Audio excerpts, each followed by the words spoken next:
The rickety wooden door was ajar, and behind it came the sounds of gasps, the tugs of fabric, the muffled sobs of despair.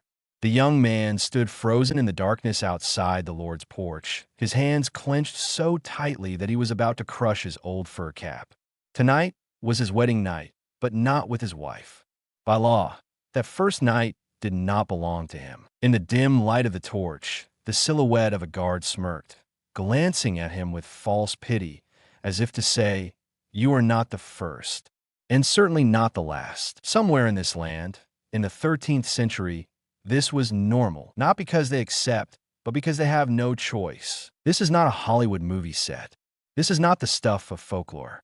This is the darkest part of European history, known by the beautiful name Jus Prime Noctis, the rite of the first night. The rite of the first night. It sounds like a legal term, the kind you'd find in a royal library with a gold leaf seal and fancy Latin letters. But behind the name lies a stark truth. A powerful man, usually a king, lord, or noble who ruled the land, was allowed to sleep with the bride of any couple living within his domain on the wedding night before the husband had even laid a hand on his wife. It was more than just physical rape.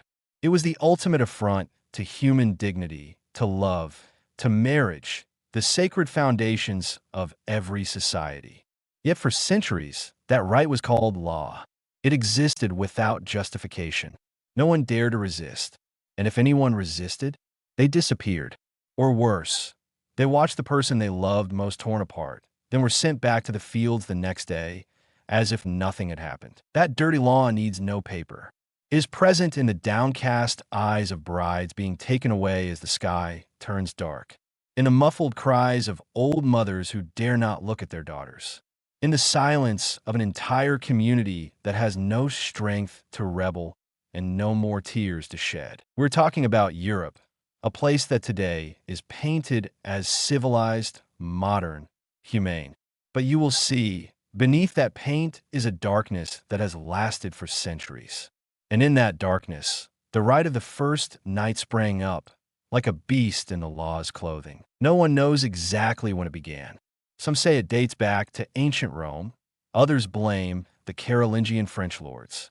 Whatever the origin, the common thread is that it was born out of the feudal system, where one could own not only land and crops, but also the bodies and souls of their subjects. There, women are not human. They are blood tax, temporary property, and their wedding night is not a candlelit vow, but a silent execution in the cold bed of a powerful man. What's more cruel? The acceptance of the people themselves. When an odious custom becomes an unwritten law, it needs no clubs or shackles. It feeds on fear, and when fear is strong enough, men learn to bow to evil. Gradually they believe, maybe it is right. That is the terrible nature of the rite of the first night. It not only violates the body, but also takes away the soul. But is everything we know about this practice true? Or has history exaggerated it as a cautionary tale? And if it did exist, how did it endure for hundreds of years, unexposed, unabated? Who is its defender? And who stands up for it? The story does not end there. Because behind that first night's rite is an underground world where power and sex are intertwined, where law and religion are distorted into tools of oppression, and where history is not dry lines, but a choked cry buried in silence. We will walk into that darkness together, where every step is a secret, every question is a wound that never heals. No law written in blood has ever been so elegant in appearance as the rite of the first night. It sounds like an archaic term, and you might imagine it carved into dusty medieval constitutions and castle libraries. But in reality, it rarely exists on official paper. And that's what makes it so dangerous. It doesn't need a written document to exist. It lives in the mindset, in fear, and in the absolute power of the landowner. The so-called first night rite is a classic example of an unreasonable rule being accepted as fate. When an unjust custom continues for too long, people begin to think that it is natural. The feudal world was not built by parliaments. It was built by a complete imbalance between the rulers and the ruled. The lord was the king of his land, and owned not only his land, but also the bodies of his people. You worked for him, ate from his fields, lived in his house. Even your wife, your children, were considered property at his disposal. That idea is not accidental. It is planted by generations, fertilized by religion, and watered by blood. In 13th century France, there were rural areas where brides had to present themselves to the Lord before their wedding day, a ritual to confirm his rights. In Catalonia, now Spain, people used to pay a tax called tax de culage, roughly translated, ass tax, to be exempted from the right to sleep with their wives on their wedding night. You heard right. They had to pay to be with their wives. This dirty law not only exists, is standardized. It becomes a negotiable service. It is no different from physical blackmail. And the scariest thing of all, people sometimes thank you for being let go. But don't be quick to think that this is just a strange event in some remote countryside. That moral thinking is the soul of the rite of the first night, and it doesn't stop in the 13th century. It's a model for so many forms of sexual abuse throughout history. Remember the young princesses who were forced to marry the old king to create an alliance, or the palace maids who were selected solely to serve the emperor's desires, or the concubines in the harem who had no right to refuse because their bodies belonged to the royal family.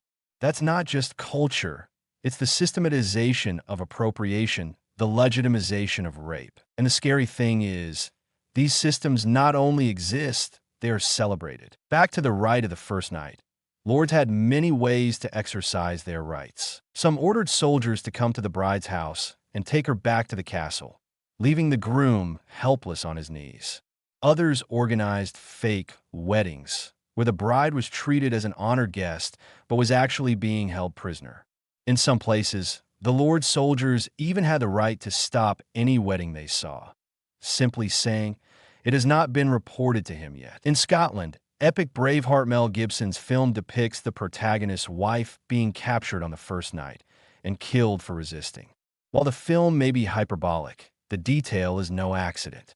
It taps into a pain deeply ingrained in the cultural memory of medieval Europe. But the big question remains: how could an informal rule millions of people for centuries? The answer lies in power and silence. In a society where writing belongs to the elite, where the common people have no laws to read, no rights to demand, everything belongs to the sword. And the scariest thing is, the disadvantaged themselves sometimes cooperate with this system because they are afraid or because they have been tamed to the point of no longer feeling injustice. Like a bird that has been locked up for too long. When released, it cannot fly. The Rite of the First Night, it's not just a story about a terrible law. It's a warning about how power could distort morality, making the worst the everyday. And it is proof that evil does not need a decree. It only needs enough people to turn a blind eye. It has long been debated whether the rite of the first night, whether it ever existed, or was merely the product of the dark imagination of folk tales and revenge plays. Some 19th century historians have argued that it was a myth, that there was insufficient evidence to confirm that it was ever an official law. But there is something more terrifying than written law.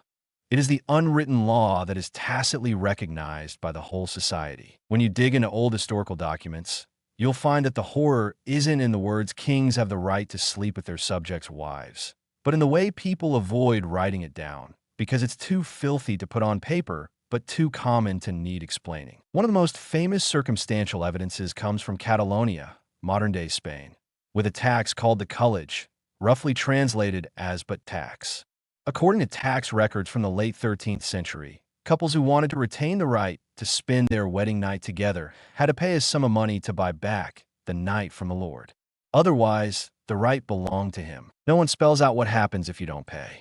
But people understand. In feudal France, many rural areas had a ritual called droit de jamage, which means right of the thigh. Couples had to present themselves to the Lord before the wedding, and the bride was sometimes required to stay overnight for a blessing.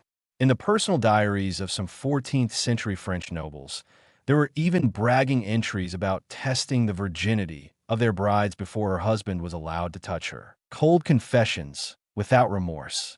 Because when power is absolute, even sin becomes pleasure. In Scotland, records from ancient royal documents reveal something interesting. In the 15th century, King James II had to pass a law prohibiting lords from demanding brides to surrender on their wedding night. But if the rite of the first night, if it is a myth, then why would the king need to ban something that doesn't exist? The law lasted only a few years before it was secretly opposed by the lords and effectively nullified. Similar patterns are found in many cultures, not just in the West. In feudal Japan, there was the custom of nawa, a custom in which a lord could request a night with any newlywed concubine in his domain.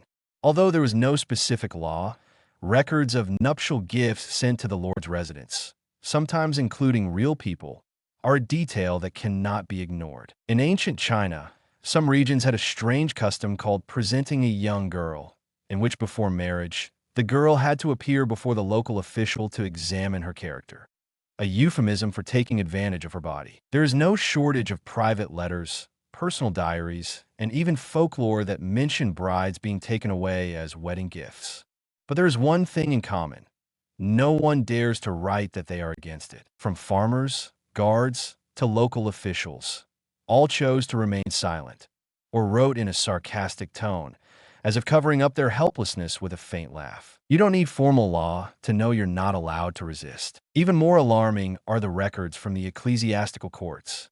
In some cases, the husband filed a lawsuit claiming his wife had been violated on their wedding night, but the judge said this does not constitute a crime if it is done according to the custom of the region. Regional custom, a gentle phrase for a tragedy heavy with blood and tears. Sometimes, evil doesn't need to hide.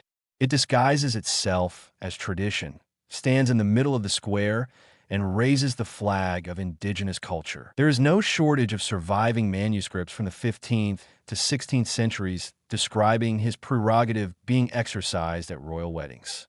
A chilling example is a letter from the Provençal court, where a steward reports, 3 brides were well disposed of at the weddings last week, with which he was very pleased. The gift.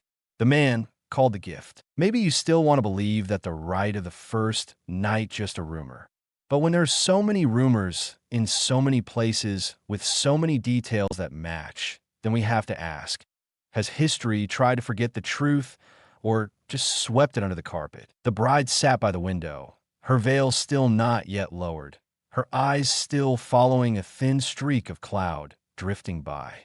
She did not cry, not because she was not sad, but because since she had learned that she had been chosen, that is, that her first night had been taken away, her eyes had stopped shedding tears.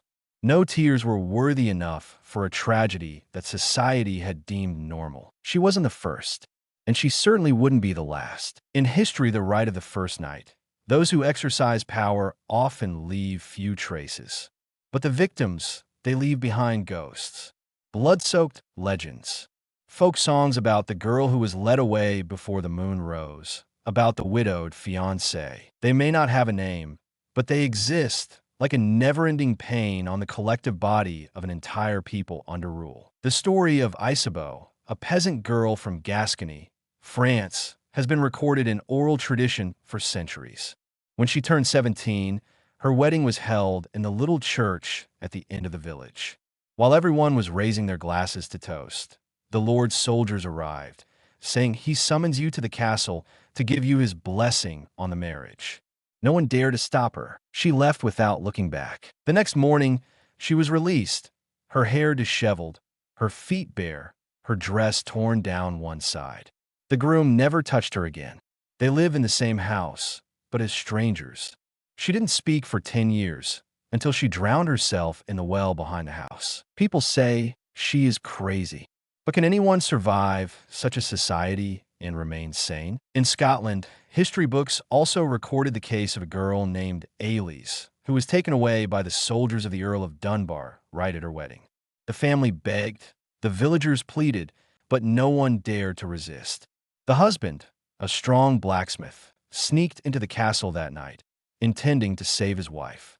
He was hanged the next morning, and his wife's body was found in the woods 3 days later, no longer intact. No one was convicted, because he only exercised the authority given to him. These brides are not simply individual victims. They symbolize an entire class whose human rights have been stripped away. This practice not only robs them of their physical virginity, it also kills an entire concept. Love. Imagine you are a man living in that time. You have loved a girl since childhood.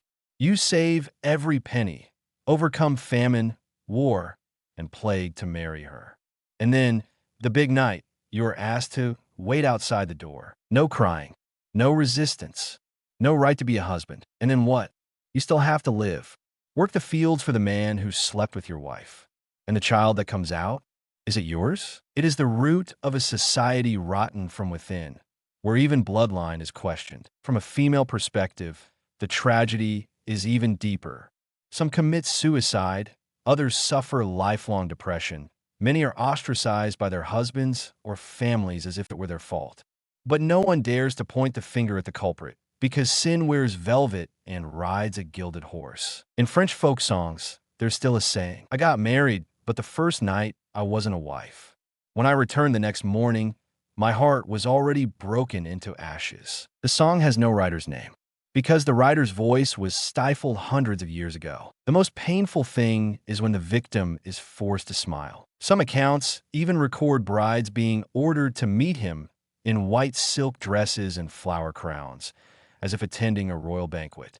A rape disguised as a ritual, a brutal night called blessing, and the entire village pretending not to see anything. That's when evil no longer needs to hide.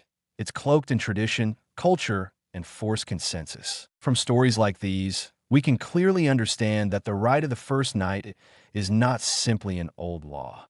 It is a system of collective coercion, maintained by three forces: power, religion, and silence. The right of the first night, for all its brutality and filth, is but a rudimentary version, crude but direct, of a more enduring system.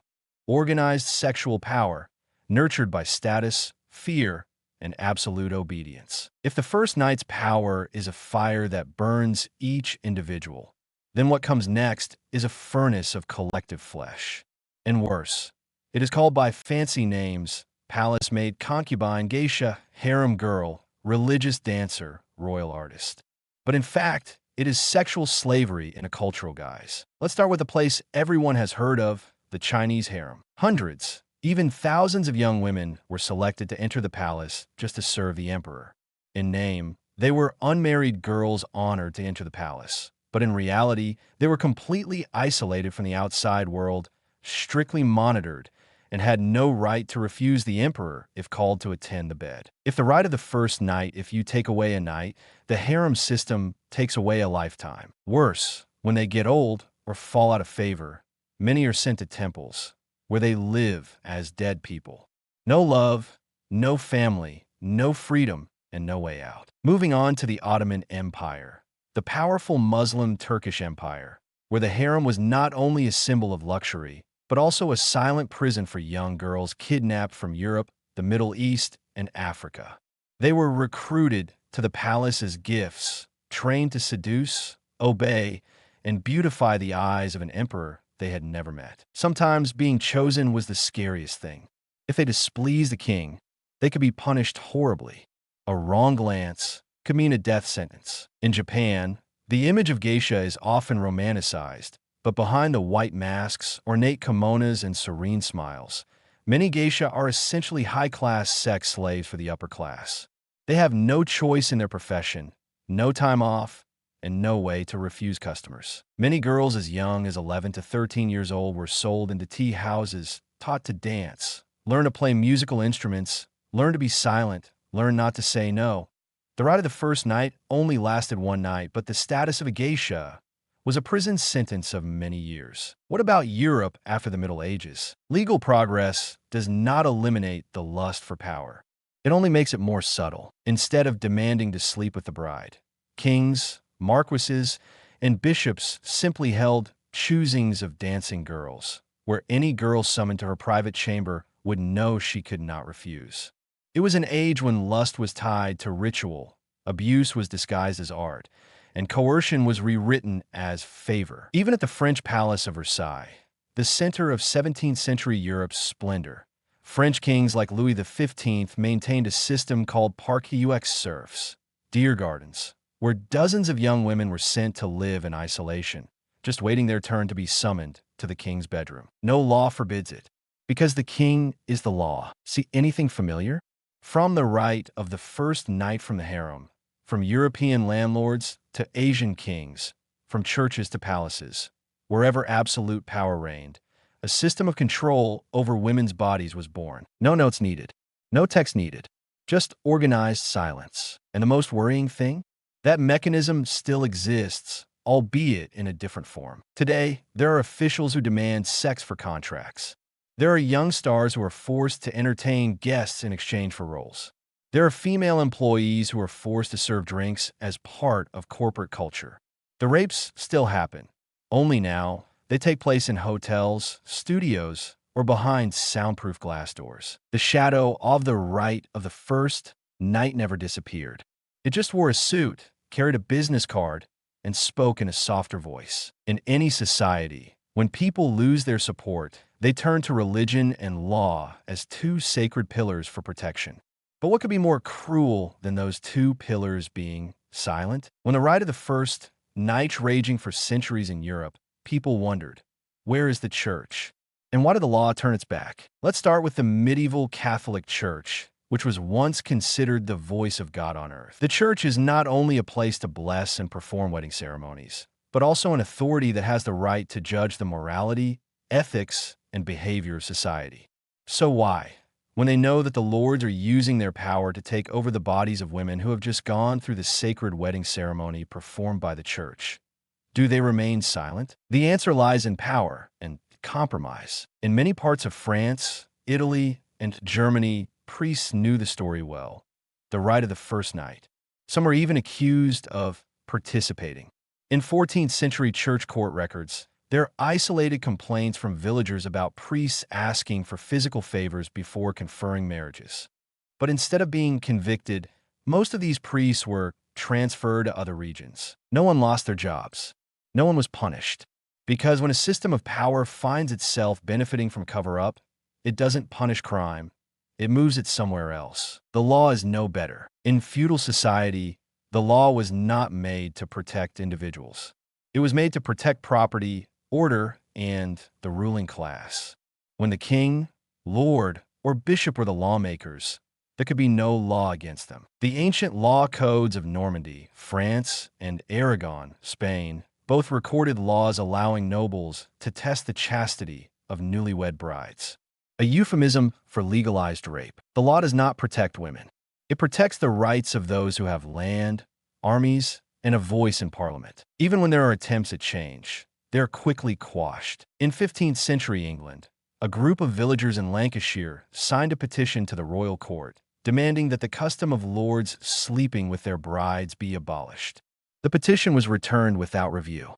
Some of the signatories were prosecuted for rebellion, and the entire village was heavily taxed the following year. The resistance was stifled before it could germinate. The story does not end in Europe. In Edo period Japan, high-ranking samurai sometimes used their power to force village girls to serve tea, but the tea ceremonies were only a prelude to rape. Temples, centers of culture, were also places where abuse was often hidden under the cloak of meditation. In parts of feudal India, the practice of devadasi, where girls were consecrated to the gods, was essentially a legalization of sexual abuse in the name of religion. The greatest crime is not the actions of bad people, but the silence of good people. The church should have spoken out, but they feared offending their patron lords. The law should have protected the weak, but it was written by the same hand that signed the summons for the new bride. The right of the first night need not be stated in writing, for it is stamped with organized resignation. There is a heartbreaking detail that few people pay attention to, even the great religious reformers, such as Martin Luther or John Calvin, who fought fiercely against the Roman Church because of corruption, did not mention anything about the right of the first night. Because in the world of powerful men, even religion considers women as silent assets. When a society becomes too accustomed to darkness, the first person to light a fire is considered crazy. But sometimes, that madness is the beginning of awakening. No one can pinpoint the exact moment. The right of the first night began to be resisted, because the first screams were always muffled. But the mass suicides of brides before the wedding night, the small rebellions, the oral stories of the girl who jumped from the castle tower to save her virginity. These were no longer just personal tragedies. They were warnings. In Brittany, France, there is the story of Catherine de Fowlx. When she was told that she had been chosen for the Lord's ceremony on her wedding night, Catherine did not cry or beg. She wrote a letter to her husband, then marched to the castle with dignity. 3 hours later, the guards heard a scream of terror. When they broke down the door, Catherine had slit her wrists with a piece of broken mirror. Her blood stained the noble's carpets. It is said that Catherine looked him straight in the eye, smiled as she pulled out her mirror, and said, "You may have my body, but you will take my soul to the grave." In a small village in southern Italy in 1513, 5 brides were called to offer their marriages. One, Lucia, was murdered after trying to escape. Her father, armed with an axe, stormed the church, screaming, "Where was God when my daughter was being violated?" And a strange thing happened. The villagers rose up. They came out carrying picks, shovels, and torches. The castle was surrounded. The Duke fled into the night. Since then, no more brides have had to present themselves. In Scotland, legend tells of the bloody night at Kirlaverick Castle. 13 brides were summoned. But on the night of the ceremony, villagers dressed up as soldiers and stormed the castle. Blood was shed, and from that night on, the locals strictly forbade any royal representatives from entering the village without invitation. People call it the night when love carries swords and knives. Such stories began to spread, not through books and newspapers, but through campfires, through lullabies, through the fiery eyes of mothers telling their daughters, "If you are chosen, you must know that you're not wrong. And you are not alone." The resistance began silently like that. In the 16th and 17th centuries, and especially during the Enlightenment, a wave of questioning of the legitimacy of power began to spread. The philosopher Voltaire ridiculed the hypocrisy of the upper classes. The playwright Beaumarchais in The Marriage of Figaro mocked the practice as a dirty farce. When the French Revolution broke out in 1789, not only did the throne fall, but so did unjust privileges like the right of the first night were also exposed. People were not only demanding bread, but also demanding the right to love, to marry, and to live without being violated. Although there is no specific decree to abolish the right of the first night, but the uprisings made it disappear from reality. Not because the authorities regret, but because they are afraid. Fear that the death of a girl like Lucia, or the direct gaze of Catherine, would become the spark that would burn down the entire dynasty. People often think, if an evil thing has existed for so long, there must be a reason for it. But the real reason for the right of the first night, it lies not in culture, custom, or superstition. It lies in a more bitter truth. Power never limits itself unless it is coerced. For hundreds of years, the practice of first night rites existed not because people agreed to it, but because they had no choice, and because every intermediary level, from the law to the church to the community, turned a blind eye. Why the right of the first night? How did it last so long? Because it was legitimized by silence. Feudal societies do not need laws to execute. They need only habit and fear. A community that has been oppressed for too long learns to call terror by another name, order. Behind this, there is an invisible mechanism, sexual entitlement, an integral part of how the ruling class consolidates power. When the ruler has access to the bodies of the people, there is no longer anything private, nothing sacred. All values are reduced to the right to possession. And this doesn't end with the right of the first night. Look to the 20th and 21st centuries, where the form has changed, but the essence remains the same. There are Hollywood moguls who keep lists of beautiful young actresses they want to help with a role. There are politicians who solicit sex. There are businessmen who turn private parties into hunting grounds. All have lived in peace for years because their protection system is still there. Money, lawyers, fame, and silence. These modern first night rites are less overt, but more subtle. Some people say, the right of the first night, that's a long time ago. But that's like saying the wolf is no longer here just because we can no longer see its footprints. The stories of young girls being abused by people in power are still happening. But instead of castles, they are happening in hotels. Instead of calling it blessings, people call it interactions. And instead of accepting in silence, women today are starting to record, take screenshots, and report. The 21st century is witnessing the wave of hashtag #MeToo, hashtag Time's Up, and a series of lawsuits that have made those who once thought of themselves as modern lords bow their heads. But there are still many places in the world where first night rights still exist in new forms. Forced marriage, sex for work, and the abuse of power to usurp. So we must not see this story as a cruel fairy tale that has ended. The right of the first night, whether historical fact or an illusory symbol, has engraved one thing in the human consciousness. When society does not protect the right to pure love, love will become a battlefield. No one can turn back time to restore the first night of lost brides. No apology is big enough to mend the souls of women who were turned into offerings to power. But what we can do is tell their stories, not to hurt more, but to remember. Because memory, when told with truth and compassion, is no longer a wound. It becomes a shield. A shield that protects future generations from falling into the same dark pit that previous generations fell into. In the fires of the long nights of history, we still see brides, not in white wedding dresses, but in painful silence. But today, when a girl dares to stand up and say, "I do not agree," that image is transformed. From victim to flame. History is not just history. It is a living reminder that freedom and dignity are never given. They must be preserved, demanded, and defended every day. And perhaps the best way to get rid of it, the right of the first night, not just burning documents, but writing new chapters where no one has to bow down, where love is not controlled by badges, ranks, or thrones. A world where the first night always belongs to the one chosen by love, not by power.